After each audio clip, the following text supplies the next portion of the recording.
Mari sekarang kita bicarakan thinking introvert. Mesin kecerdasannya thinking yang didrive dengan introvertnya dia. Sehingga dari dalam menuju keluar. Thinkingnya yang dibawa dari dalam menuju keluar. Sama dengan yang lain-lainnya yang disebut dengan introvert ini. Introvert ini bukan membawa seluruh mesin kecerdasan. Introvert di sini hanya terkait dengan mesin kecerdasan yang menjadi mesin kecerdasan yang bersangkutan. Jadi kalau thinking introvert, introvertnya itu hanya pada thinking saja, bukan kepada semua mesin kecerdasan. Ya demikian juga dengan sensing introvert, sensing extrovert yang tadi kita sudah bahas. Jenis orang thinking introvert, thinkingnya dibawa dari dalam keluar. Karena itulah orang sensing introvert ini, orang thinking introvert ini sepertinya dia orang yang banyak tahu. Karena dia thinking, dia berpikir, dia punya ilmu otomatis dari hasil kerja pikirannya, dan karena itulah dari banyak tahunya itu kemudian dibawa keluar.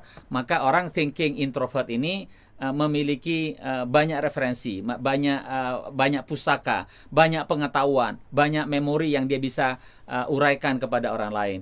Seringkali kalau dalam bahasa pergaulannya konotasinya yang negatif itu disebutnya sotoy. Nah, ini orang sok tahu. Nah, ini adalah orang thinking introvert. Sesungguhnya orang thinking introvert ini di dalam kerja otaknya dia adalah mengangkat kerja otak itu kepada kompleksitas yang tinggi. Jadi di antara semua tipe personality genetik di mana otaknya bersedia menangani persoalan-persoalan yang kompleks itu adalah thinking introvert. Ya.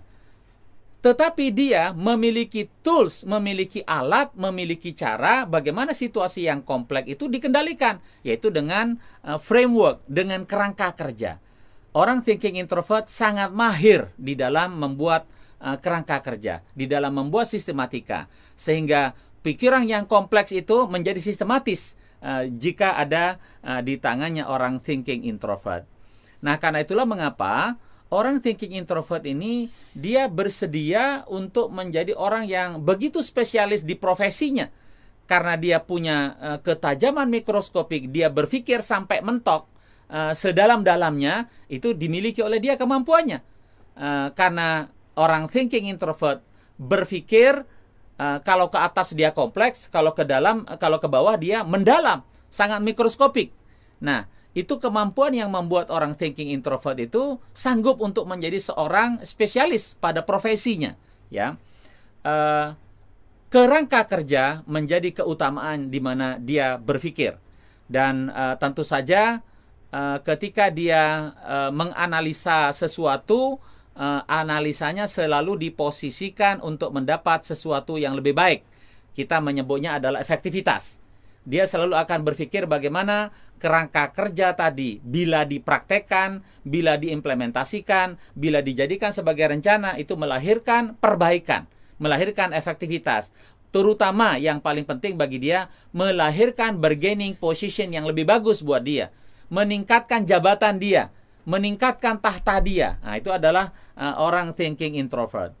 Ketika dia sudah mulai bisa membuat kerangka kerja dari sesuatu yang kompleks, maka karena dia berpikir tentang efektivitas tadi, mengapa orang thinking introvert di dalam tugasnya, di dalam pekerjaannya, dia menyukai, dia dengan sendirinya cenderung akan mendapatkan pelipat gandaan hasil, multiplying.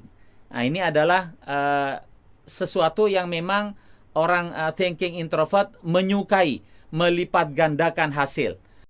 Proses pelipat gandaan yang dilakukan oleh orang thinking introvert tadi bisa dikawal dengan akurasi yang tinggi.